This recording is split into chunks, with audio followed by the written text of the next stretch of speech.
Hello and welcome. I'm your host, Will. The tale of 5 robotic lions and their pilots is a tale as old as, well, the 80s, which is when Voltron, Defender of the Universe, first hit American television. And in this video, we're gonna go over the facts about the show, how it ended, and what legacy it left behind.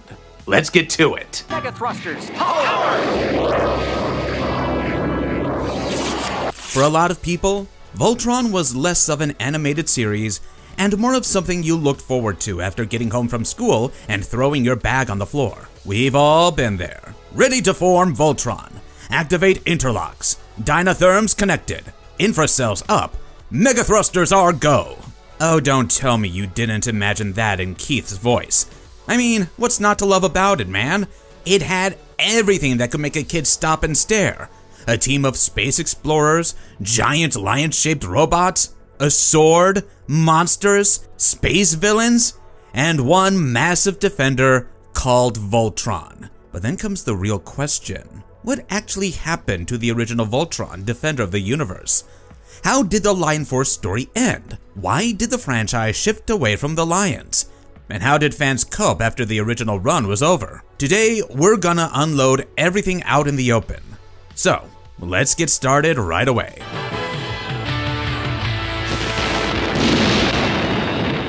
What was Voltron, Defender of the Universe, all about? The plot was fairly simple. In the American version, Prince Zarkon ruled Planet Doom like every classic space tyrant, while his witch Hagar helped him create new monsters for war. Oh, and every time Hagar needed a new weapon in her collection, all she had to do was create another Ro-Beast. But amid all the evil, we had 5 young pilots: Keith, Lance, Pidge, Hunk, and Sven, who eventually became the team behind the Defender of the Universe. When their 5 mechanical lions combined together, they formed a massive super robot called Voltron to defend the innocent whenever evil threatened the galaxy. We've seen it happen numerous times, but man, it never does get old. But American kids never got to watch the whole original magic, bloody mess, and everything. In no time, the 5 pilots became very much part of American kids' lives. Keith was the leader of the crew, and every kid wanted to be him. He piloted the Black Lion and was the calm type. When everyone else would panic, Keith would keep steady and get the job done with ease. He was cool. Lance was the pilot of the Red Lion, and he couldn't be more different from the boss man. While Keith was remarkably calm, Lance was the rebel of the team. He was a bit cocky and a bit reckless in his shenanigans, but in a fun way. Pidge, the brain of the team, piloted the Green Lion. While petite to look at, Pidge was a brainy hacker, mathematician, and inventor. Hunk, in the Yellow Lion, was the muscle and the heart. Although, just like his name, he was a towering figure. He was warm, loyal, and exactly the kind of friend you want by your side when things hit the fan. Sven piloted the Blue Lion and was a skilled warrior. While we don't know much about his backstory, except that he was a pilot, it made him more mysterious. These were the characters that every kid in the 80s wanted to root for. They weren't complex or the most polished, but they had their own charm and were endearing. But just like the pilots deserved an introduction, so did Princess Allura deserve a crown. After she lost her father because of Zarkon's war, Allura ruled planet Aris with grit and courage in her heart. And when the Voltron Force arrived, instead of being a damsel in distress, Allura joined forces with them and became a part of the team. Not only that, but she also took over the Blue Lion after Sven was sent to a hospital planet. More on that later though, and that was kind of a big deal at the time. Between you and me, we know millions of us had a crush on Princess Allura, and it was about more than her looks. She wasn't the princess who would wait in the tower for her prince to come and save the day, but was a princess who would help save the galaxy herself. If that's not being a badass, I don't know what is. She shared a will they won't they kind of bond with Keith, and you could see their chemistry was fire. How Voltron took over the 80s. Voltron ruled the mid-80s. I mean, it was everywhere. And when I say everywhere, I mean kids knew the team with their eyes closed. They knew the lions, and the toys flew off shelves before they could even settle there. That was the craze. But like all good things, Voltron's original high had to come down at some point. So, let's go back to the beginning. World Events Productions, also known as WEP, was based in St. Louis, which was not exactly the cartoon capital of America. But TV producer Ted Koplar and the team behind the show understood one important thing about syndication. Episodes meant money. In weekday syndication, a big episode package could keep a show running 5 days a week without burning through reruns too quickly. But producing a huge animated series from scratch was expensive, and WEP was not Hasbro or Mattel, so they went looking for animated content that had already been made. That search led them to Toei Animation in Japan. One of the most repeated production stories about Voltron is that it happened partly because of a mix-up. WEP was reportedly interested in adapting future robot Daltanius, another Japanese robot anime that had a lion-like robot element.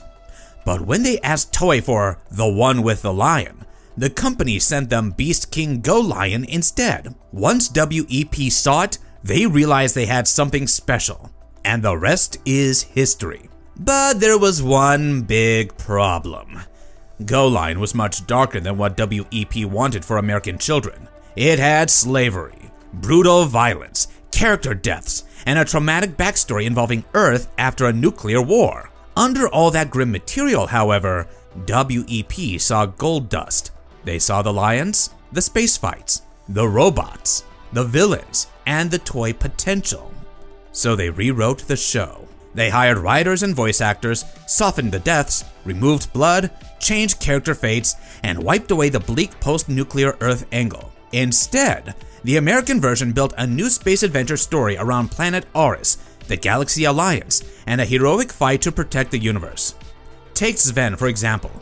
In Go Lion, the character he was based on dies. In Voltron, Sven is said to be injured and sent to a hospital planet. So basically, the show got the Saturday morning treatment, and that choice paid off. It helped Voltron connect with American kids who were already hungry for galactic adventure. The Galaxy Alliance sends space explorers to find Voltron, a mighty robot loved by good and feared by evil. The 5 pilots eventually command the robot lions and defend planet Auris from King Zarkon, Prince Lotor, Hagar, and their row-beasts. The premise was simple enough to follow and cool enough to become immortal. On September 10th, 1984, Voltron, Defender of the Universe aired its first episode. For an independent syndicated production, the show had massive reach, and within months, Voltron became one of the biggest syndicated children's shows in America. It was also one of those rare cartoons that looked, sounded, and felt different from a lot of what kids were used to seeing. Then came the toys. Matchbox handled the American toy line, and the deluxe Lion Voltron set became the dream item for kids. These were not just light plastic figures. The famous sets had a heavy die-cast feel, and for kids in the 80s, that made them feel like treasure. Matchbox went all in with a buzz, and the brand spread into lunchboxes, clothes, bed sheets, Halloween costumes, and almost everything under the sun. WEP had cracked the formula. But then came the complication.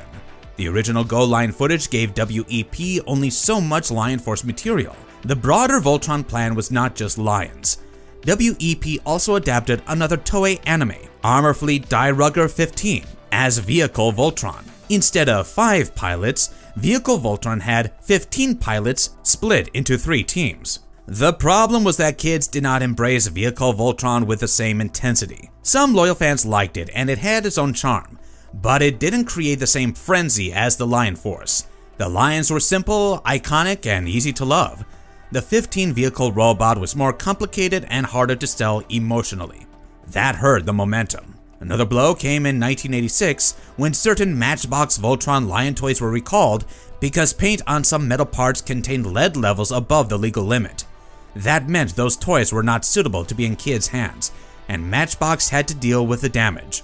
It was a serious hit to the merchandise side of a franchise that had been thriving on toys. WEP still tried to keep the franchise hot. There were plans for a third Voltron concept based on Lightspeed Electroid Albegus, usually called Gladiator Voltron or Voltron 2, but those plans never became a fully animated season. After Vehicle Voltron failed to match Lion Force popularity, the franchise pulled back toward the Lions. In 1986, WEP released Voltron Fleet of Doom, a special that brought Lion Force and Vehicle Force together.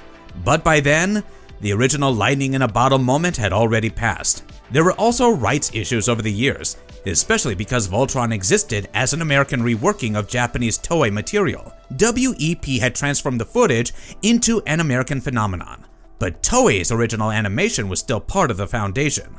Those rights questions would continue to complicate bigger Hollywood plans for years. There was talk of a live-action Voltron movie at different points, including development attempts in the 2000s, but nothing materialized at the time. Rights, ownership, and studio complications kept getting in the way. But Voltron survived anyway.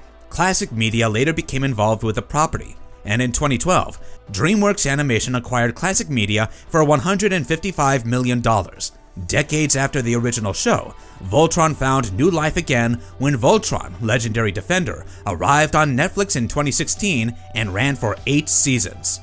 So yes, the original wave crashed, but the legend never fully disappeared. How did Voltron: Defender of the Universe really end? Now, here's the important distinction. When people ask how Voltron: Defender of the Universe ended, most fans are really asking about the Lion Force storyline. The final Lion Force episode was episode 72, titled Breakin' Up is Hard to Do, which aired on November 18th, 1985. The episode opens with Queen Merla sitting on the throne and thinking about recent events. She had rescued Prince Lotor from his father, King Zarkon, and Lotor comes in to thank her. He tries to reconnect with her, but Merla is not exactly convinced by his sudden change of heart. And honestly, can you blame her? If you know Lotor, you know the kind of guy he is. He has spent half his life chasing power and the throne, and the other half chasing Princess Allura. So when he suddenly claims he wants to help Voltron, Merla is absolutely right to question whether this is a real moral awakening or just another trick. Meanwhile, the Voltron force launches toward Planet Doom, the home turf of King Zarkon.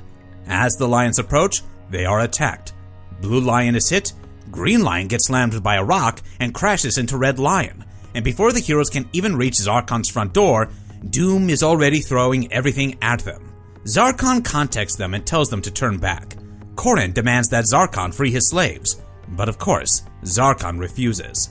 The Voltron force has already made up its mind. Doom's forces attack again, and this time the team forms Voltron. That is when Lotor's ship appears. Lotor says he wants to help. He claims he's on their side and even helps them escape a force field by telling them how to activate positrons. Voltron continues moving deeper toward Doom, with Lotor and Merla nearby. Then Hagar arrives in her coffin ship and releases a cat-like Robeast. Voltron fights back with missiles and I-beams. The Blue Lion deploys the Lion Torch. Merla Starcutter attacks the Robeast. And finally, Voltron forms the Blazing Sword and destroys the monster. From there, Voltron reaches Castle Doom. The castle fires back, but it stands no real chance. Voltron blasts through Doom's defenses, and the castle is left in ruins. Lotor leads the heroes into the throne room, where they believe they have finally cornered Zarkon. The fake Zarkon even greets them with a bizarre little Wizard of Oz joke. You're looking for a heart, a brain, and Kansas. Yeah, that really happens in the final Lion Force episode. Planet Doom may be collapsing into chaos, but apparently there's still enough time for a pop culture reference. But Zarkon is not the kind of villain to go down that easily. He presses a button on the throne, and the Voltron force is trapped inside a glass capsule. A tentacled bomb appears, and for a moment, it looks like the heroes have walked straight into his trap. But then the twist arrives. Lotor reveals that the figure on the throne is not actually Zarkon. It is Commander Cossack in disguise. Pidge uses an explosive to break the glass, and the team escapes. The tentacle bomb explodes, but that's not the only danger. A much larger bomb has been set to destroy the planet itself. Keith confronts Lotor, and the two clash in a sword duel while Doom begins to crack apart around them. Eventually, Keith gets back to the Black Lion, and the Voltron force escapes. Lotor also escapes. Then the planet breaks apart and explodes. For one moment, it feels like Voltron has finally struck a major blow against Zarkon's empire. Doom is gone, the castle is destroyed, and the mission appears to have succeeded. But the ending is not so clean. Zarkon survives. He contacts the Voltron force and gloats that Lotor tricked them.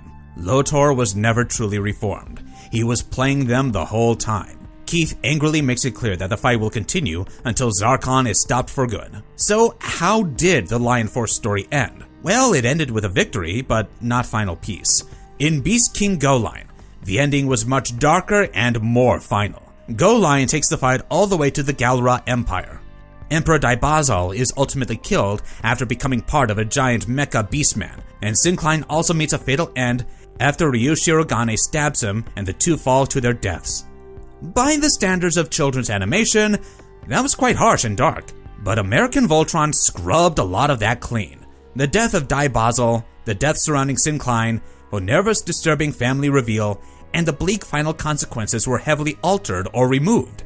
The long war ended more decisively in Go Lion, but that was the closure American fans never got. The war never really ended for American Voltron fans. Planet Doom did get destroyed in Voltron, but Zarkon lived. Lotor was still treacherous, and Hagar was not permanently defeated. The war was far from over. The last note was not, and they lived happily ever after. It was more like, we won today, but evil is still out there. And that is why the ending feels so strange. It's big, explosive, dramatic, but it's not a full ending in the modern sense. It leaves the door wide open.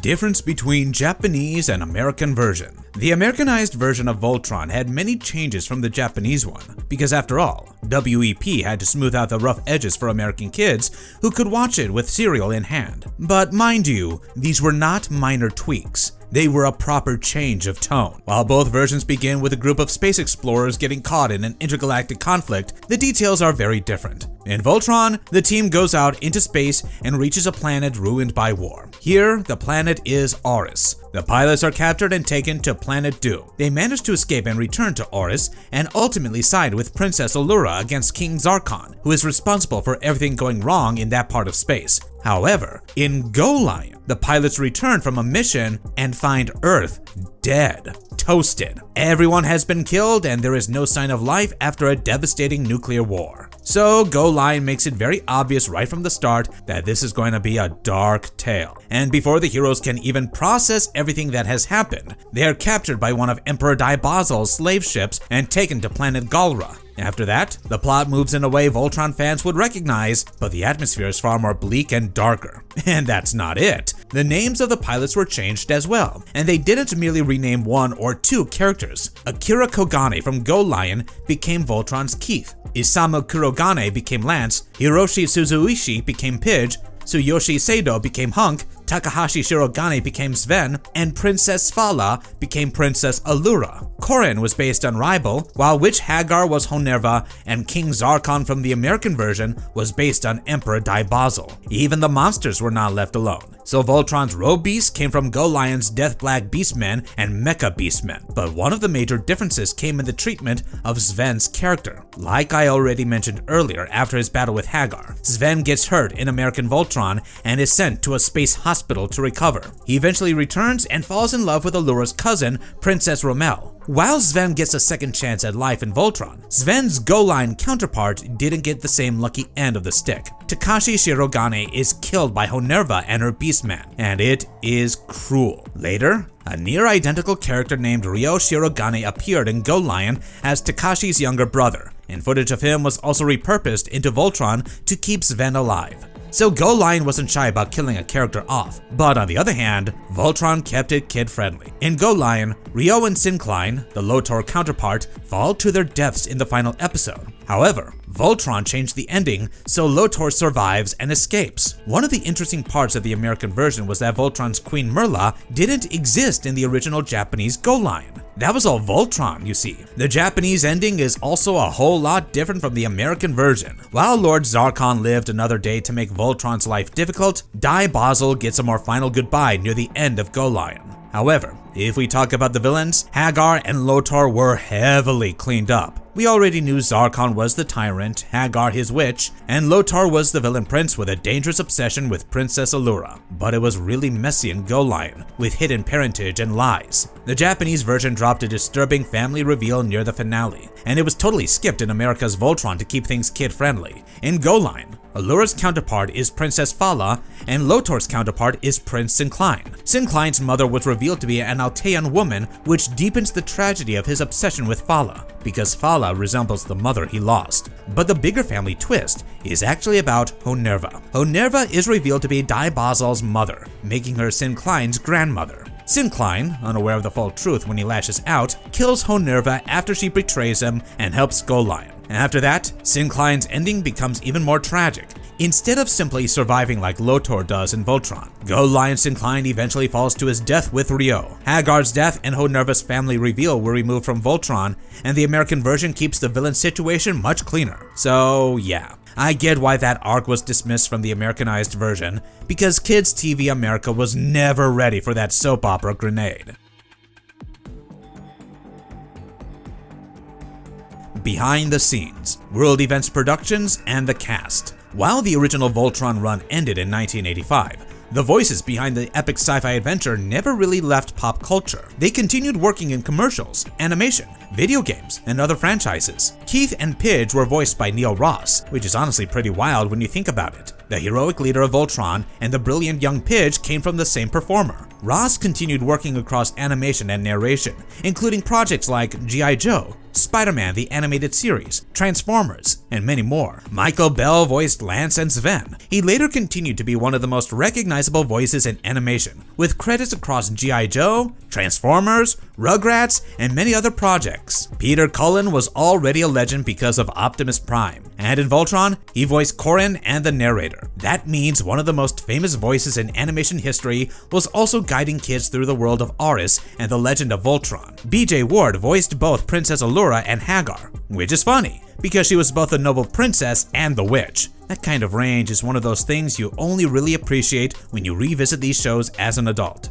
Jack Angel gave King Zarkon his heavy villain voice, and also voiced Commander Urak. After Voltron, Angel went on to voice characters like Ultra Magnus and Omega Supreme in the Transformers, Nick Fury in Spider-Man the Animated Series, and many others. He also lent his voice to major Pixar films like Toy Story, A Bug's Life, and Monsters Inc. Jack Angel passed away in 2021, but his voice definitely belongs on that huge wall of 80s and 90s animation history. Lenny Weinrib voiced Hunk and Prince Lotor, which is another great example of contrast. Hunk was warm, loyal, and lovable, while Lotor was bitter, ambitious, and treacherous. Weinrib retired in the 90s and passed away in 2006, but his Lotor remains one of the classic versions of that character. Tress MacNeille voiced Queen Myrla and went on to become one of the most prolific animation voice actors ever, with work in The Simpsons, Futurama, Animaniacs, Tiny Toon Adventures, various Disney projects, Rugrats, and more. So even after the original show ended, the voices of Voltron kept echoing through pop culture for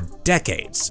What came next? After the regular series, Voltron did not totally vanish. It was always lurking around. As mentioned earlier, it came back with Voltron Fleet of Doom in 1986. This was a 46-minute television special where Lion Voltron and Vehicle Voltron joined forces against a combined enemy force. King Zarkon teamed up with Viceroy Throck from the Drool Empire to create the Fleet of Doom, and both Voltron teams had to work together to stop them. This special was important because it felt like a crossover epilogue rather than the true finale of the 84 and 85 TV run. It also required a new animation because Go Lion and Die Rugger 15 never crossed over in Japan. Toei created original material for the special, which made it a unique piece of Voltron history. After that, the franchise kept returning in different forms. Voltron: The Third Dimension came out in 1998 as a CGI sequel set 5 years after the original Lion Force story. It ran for 26 episodes and brought back parts of the original cast, which made it nostalgic for older fans. It also introduced a bionic Prince Lotor, an artificial intelligence called Amalgamus, and a version of Zarkon who was supposedly reformed. Then came Voltron Force in 2011 on Nicktoons. This version had the old team training new cadets while dealing with a resurrected Prince Lotor and a conflict inside Galaxy Garrison. It felt closer to a modern action cartoon structure, but sadly it ended after one season. Then Netflix brought Voltron back in a huge way with Voltron Legendary Defender, which ran from 2016 to 2018. Produced by DreamWorks Animation Television, World Events Production, and Studio Mir, it ran for 8 seasons and reimagined the mythology for a new generation. It gave the characters deeper arcs, expanded the world of the Paladins and the Lions, and introduced Voltron to viewers who had never grown up with the 84 show. For many young fans, Legendary Defender became their Voltron, just like the 84 version belonged to 80s kids. Netflix's Voltron Legendary Defender had no right to be this good. When Voltron Legendary Defender was first announced in 2016, I was unsure. Many fans of Voltron had their reservations because reboots can go wrong in about 1,000 ways and then some. I mean, we've seen enough of those, am I right? But my wary heart felt a little steady when I saw Joaquim dos Santos and Lauren Montgomery attached to the project. These were people who had worked on Avatar, The Last Airbender, and The Legend of Korra, so they knew big fantasy worlds really well. And boy, they did not disappoint. Voltron Legendary Defender ran for 78 episodes across 8 seasons, and if you trust me and try a season 1, and if it works out for you, then gear yourself up because it only gets better, my good friend. The core plot was not exactly something we didn't know. I mean, we grew up on that stuff, but the way it was handled, that's where the magic was. The show began with Lance, Pidge, Hunk, Keith, and Shiro. 3 of them were cadets in Earth's Space Force, 1 was a runaway loner, which was Keith, and Shiro was an experienced astronaut. By accident, they come across one of the Lions of Voltron, ancient robot weapons powerful enough to save the galaxy or help destroy it. Before they realize how far away they have come from home, they are forced into the role of Paladins of Voltron, Defenders of the Universe. The team is helped by Princess Allura and Koran, survivors of the ancient Altean civilization. Their people were devastated by Emperor Zarkon long ago, and now, Zarkon's Galra Empire wants control over the entire universe, so the premise was almost simple. But simple does not always mean easy. The first thing that jumps out for me is the visuals. The animation was fantastic and had that Korra-style flavor, but with a stronger anime edge. The action scenes were fast and full of energy. Space battles looked massive, and there were enough strange creatures just popping up across the galaxy in case you were wondering. And yet, the show slowed down for a facial twitch and a tiny shift in the mood. And if I don't talk about the transformation, I won't be doing justice to the show, man. I mean, every Voltron show lived and died on that, and Legendary Defender really lived up to it. The formation looked spectacular, and the sequence really makes you feel that these massive pieces of tech were meant to combine and form Voltron, the supergiant robot. Another reason the series really worked was the cast. Every character has a personality and a purpose. No one here stands out as the only hero, and everyone has a struggle of their own and could very easily be the main character of their own show. The characters come across as alive and very human-like, unlike the moody royals of Game of Thrones or the grunting survivors of The Walking Dead. I mean, don't get me wrong, I myself am a fan of these shows, and I know I might be pissing off a lot of you guys, but it is what it is. While the show advertised itself as a kids show, and it doesn't shy away from that tag, it was so much more than just that. It has cliches and stereotypes